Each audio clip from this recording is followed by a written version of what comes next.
ஜெய ஜெய சங்கரா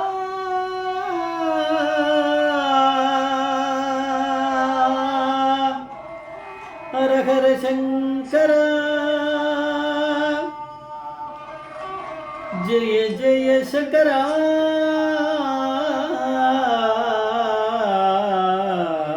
ஹர ஹர சங்கரா ஜெய ஜெய சங்கரா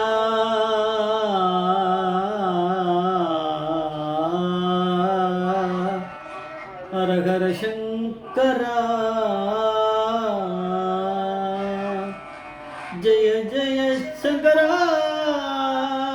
ஹர ஹர சங்கரா ஜெய ஜெய சங்கரா ஹர ஹர சங்கரா ஜெய ஜெய சங்கரா. ஓம் குருப்யோ நமः. நமஸ்தே குருநாதம் காஞ்சி பீதம் சுரபூஜிதம் திவ்யகான வேசம் காஞ்சி ஜெகதநமஸ்தே பரகண சிந்தம் ஜானதம் சாந்திரூபிணம் ஸ்ரீ சந்திரசேகரகுரும் பிரணாமதானம் கலியுக தெய்வம் காஞ்சிமான் இது யூடியூப் சேனல் பிரத்யேகமாக நமது மகாபிரியோட பக்தருக்கு ஏற்பட்டு கொண்டிருக்கும் அனுபவங்களை ஒவ்வொரு நாளும் ஒரு அனுபவம். அதுக்கு ஒரு தலைப்பு. இன்றைக்கி அனுபவத்தோட தலைப்பு கிட்ட வந்து தரிசனம் பண்ணுற தகுதி எனக்கு இல்லை. கிட்ட வந்து தரிசனம் பண்ணுற தகுதி எனக்கு இல்லை. சுந்தரமூர்த்தி, வாலாஜாப்பேட்டை சுந்தரமூர்த்திம்பார். அவருடைய அனுபவத்தை அவர் புஸ்தகத்தில் எழுதியிருக்கார்.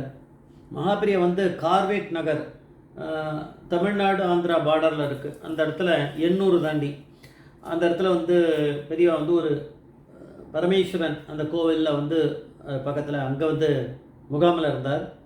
அது ஒரு சின்ன ஒரு குளம் இருக்குது, கோவில் சிவன் கோவில் இருக்குது, பக்கத்தில் ஒரு குடிசை இருக்குது.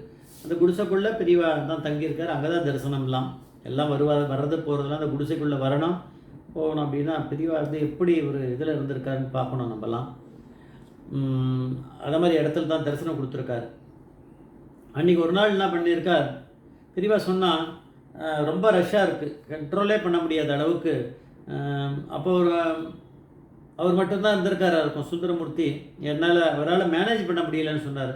கூட்டமாக உள்ள பூந்துடுறா அப்படின்னா மூச்சை அடைக்கிற மாதிரி இருக்கும். பெரியவா தான் வந்து காற்று யார்கிட்டேருந்து வருது, எங்கிட்டேருந்து தான் வருது தெரியுமா அப்படின்னு பெரியவா ஒரு அனுபவத்தில் சொல்லியிருக்கா. நம்ம ஏற்கனவே சொல்லியிருக்கோம். இருந்தாலுமே அவர் ஒரு மனுஷன் மாதிரி நம்ம தெரிஞ்சுக்கணும்ல, அந்த மாதிரி தான் நடிச்சிருக்கார் நிறைய இடங்களில். அதனால் இங்கே ரொம்ப எனக்கு சஃபகேஷனாக இருக்குது ரொம்ப அப்படின்னு இவர் சுந்தரமூர்த்தி சொல்லும்போது அவர் சொல்லியிருக்கார், நிறைய கூட்டமாக தான் இருக்குது இன்றைக்கி, நீ ஒன்று பண்ணு, வாசலை நின்றுக்கோ, நின்றுட்டு உத்தர அனுப்பு, அவருக்கு தரிசனம் பண்ணிட்டு வெளியில் வரும்போது இன்னும் உத்தர அனுப்பு, இந்த மாதிரி பண்ணிக்கிறியா அப்படின்னாரு. சரி நான் பண்ணிக்கிறேன், நல்ல ஐடியா தான் இருக்குது அப்படின்னு சொல்லிட்டு அவர் அங்கே போய் நின்றுட்டார். உத்தரா விட்டுட்டே இருந்தார். அப்படியே நேரம் போகுமே, வெளியில் இருக்கவெல்லாம் காலி, எல்லாம் போயிட்டு வந்தாச்சு, முடிஞ்சு போச்சு. அப்போ உள்ளே வந்து சுந்தரமூர்த்தி சொன்னார், பிரிவாட நமஸ்காரம் பண்ணிவிட்டு எல்லாம் முடிஞ்சுடுத்து பிரிவா, வெளியில் யாரும் இல்லையா அப்படின்னா. இல்லை பிரிவா அப்படின்னு. எல்லோரும் போயாச்சா தரிசனம் பண்ணிட்டு? போயாச்சுன்னு. பாரு யாரோ இருக்கா மாதிரி இருக்குது, இப்போ பார்த்துட்டு வா, திருப்பி போய் பார்த்துட்டு சொல்லு. இல்லை அங்கே தான் நான் இருந்தால் யாரும் இல்லையே, பார்த்துட்டு வா.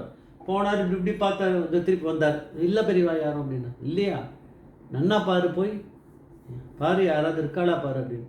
அப்புறம் வந்து இப்படியே ரொம்ப சீரியஸாக இப்படி பார்க்குறாரு. தள்ளி ஏதோ ஒரு ஓரத்தில் போய் அந்த காணலில் யாரோ ரொம்ப தள்ளி ஏதோ ஒரு பெண்மணி இருக்கார். அவகிட்ட போனார் சுந்தரமூர்த்தி. யாருமா நீ, என்ன தரிசனம் பண்ண தானே வந்த அப்படின்னா. இல்லை அப்படின்னா. இல்லைன்னா எதுக்கு இங்கே நிற்கிற, யாரோ இருக்காங்கன்னு சொல்கிறார். உள்ள பெரியவர் வந்து அப்படி சொல்கிறார், யாரோ இருக்காங்க அப்படின்னு சொல்லி தரிசனம் பண்ணேன், நீ இல்லைன்ற. அப்புறம் அவர் சொல்ல, இல்லை எனக்கு தரிசனம் பண்ணுற தகுதி இல்லை, நான் பெரியவங்க இப்படி வந்தால் பார்த்துக்கலான்னு நிற்கிறேன், அவ்வளோதான், நான் உள்ளே வரக்கூடாது. சரி நீ இங்கே இருமா அப்படின்னு சொல்லிட்டு உள்ளே போனார். சுந்தரமூர்த்தி போய் நமஸ்காரம் பண்ணிட்டு இருந்தார். என்னடா யாரையா பார்த்தியான்னு. ஆமாம் யாரோ நிற்கிறா, ஒரு ஏழையா தெரியறது, யாரோ ஒரு பெம்மநாட்டி யாரோ நிற்கிறாங்க அப்படின்னு. அப்படியா அப்படின்னு. ஒன்றும் தெரியாது, ஏன்னா இவர் தானே அங்கே நிற்க வச்சிருக்காரு, இவருக்கு தான் தெரிஞ்சிருக்க. தண்டத்தை எடுத்து வெளில வந்துட்டார். இங்கடா அப்படின்னு ஒன்று எல்லாமே பெரியவா வந்து ஆக்ட் பண்ணுவார். அங்கே போனார், அங்கே தெரியாத மாதிரி. இவர் தானே அங்கே, அவருக்கு தெரியல ஒரு பொம்பளை நிற்கிறான்ட்டு பெரியவா தானே சொல்லியிருக்கா. போயிடனே அவள் சொல்லியிருக்கா, இந்த மாதிரி நான் பெரியவங்களை வந்து கிட்டக்க வந்து தரிசனம் பண்ணுற தகுதி எனக்கு இல்லை, அதனால் அப்படின்னா. பெரியவா வந்து எதுக்குன்ற மாதிரி இது கேட்டார். அப்போ வந்து தேவதாசி அப்படின்னு சொல்லுவாளே, அந்த அந்த அந்த குலத்தில் வந்தவன் நான், அதனால் எங்கெல்லாம் தள்ளி வச்சுருக்காங்க, எங்களை யாரும் சேர்த்துக்க மாட்டாங்க நாங்கள், அதனால் எங்களுக்கெல்லாம் வந்து உங்களை மாதிரி இவங்கள பெரியவங்களை வந்து தரிசனம் பண்ணுறதுக்கு ரொம்ப இதுவாக இருக்கும் எங்களுக்கு, கஷ்டமாக இருக்கும், எங்களுக்கு வெக்கமாக இருக்கும். நான் அதனால் வரல. அதனால தான் நான் அந்த பக்கம் நிற்கிறேன். பெரியவங்க இந்த பக்கம் ஏதாவது இந்த பக்கம் வந்தீங்கன்னா பார்க்கலாம் அப்படின்னு தான் நிற்கிறேன் நான். உங்களோட சேர்ந்து வர முடியாது, அதனால தான் அங்கே நிற்கிறேன். பெரியவா வந்து தெரியுமே, பெரியவாளுக்கு பரமேஸ்வரனுக்கு எல்லாம் ஒன்று தானே. பெரியவா உடனே அங்கே இருக்கவா கிட்ட பக்கத்தில் 1-2 பேர்கிட்ட இவருக்கு சிஷ்யர்கள் எல்லோரும் போயாச்சு.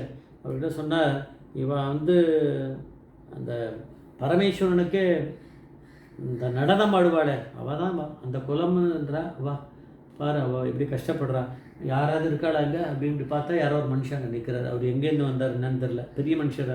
வா கூப்பிட்டார். அவர் பெரிய கிட்ட வந்தோடனே, இப்போ பார் வந்து அவரோட பிள்ளை உனக்கு என்ன ஒன்றுன்னு அதுக்கு முன்னாடி கேட்டார். அவர் சொல்லிட்டா யோசிச்சுருந்தா. அப்புறம் பெரியவா பக்கத்தில் இருக்க அணுகுத்தொண்டர் சுந்தரமூர்த்தி சொன்னார், உனக்கு எதாவது கஷ்டம்னா சொல்லுமான்.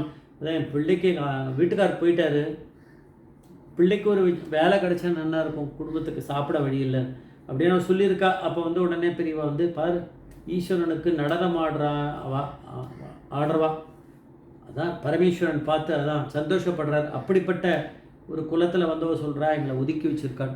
ஒரு யாரும் இல்லையாங்க அப்படின்னு பார்த்தா அந்த மாமா யாரோ ஒருத்தர் வந்திருக்கார், பணக்காரர். அவர் கூப்பிட்டார், இந்த பிள்ளைக்கு இவருடைய பிள்ளைக்கு வேலை ஒன்று ஓணுமா, என்னன்னு கேட்டுட்டு போட்டு கொடுக்குறியா, நீ ஏதாவது ஒரு வேலை கொடுத்துறேன், கஷ்டப்படுறா பாவம் அப்படின்னு. பரமேஸ்வரனுக்கு இது பண்ணவா, வரலாம் கைங்கரியம் பண்ணவா, நடனமானவா, ஏதாவது ஒன்று பண்ணேன் அப்படின்னு. நான் நிச்சயம் பண்ணுறேன் பெரியவா, இது நான் பண்ணுறேன், நிச்சயமாக பண்ணுறேன், பெரியவா சொல்லிட்டா பண்ணுறேன். அதனால் அதுக்கப்புறம் அந்த பிள்ளைக்கு ஒரு வேலை பண்ணி வச்சுருப்பார், அதில் எந்த சந்தேகமும் இல்லை.